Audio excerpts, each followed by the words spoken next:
Bonjour. Comment le muguet vint-il au monde? Il était une fois un berger du nom de Martin qui avait une flûte magique. Pour lui, elle remplaçait tout. Quand il jouait une note, la faim et la soif arrêtaient de tourmenter, et quand il jouait un air mélodieux, le murmure des oiseaux s'apaisait et les oiseaux écoutaient. Aussi, aucune de ses brebis ne s'égara jamais. Il lui suffisait de jouer de sa flûte et les brebis accouraient même du fond du pâturage. Martin servait le roi. Un jour que la fille du roi se promenait, elle entendit Martin jouer de la flûte et se sentit envoûtée. Quand Martin eut fini, elle se dépêcha de lui demander de lui apprendre à jouer. Ravi, Martin accepta volontiers. Tous les jours, Martin donnait des leçons à la princesse, qui était très douée. Mais des deux, c'est Martin qui jouait le mieux.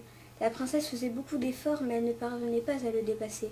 Alors, jalouse, elle chercha un plan pour l'empêcher de jouer. Soudain, elle eut une idée.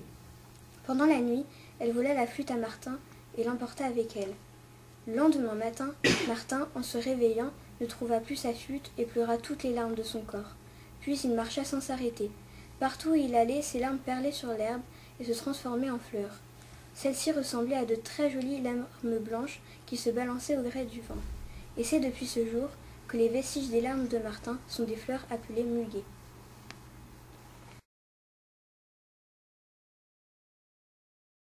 Moi j'étais sortie dans mon jardin et j'ai vu du muguet et j'ai trouvé que ça ressemblait à de belles larmes blanches, alors je me suis dit que je pouvais écrire une histoire dessus.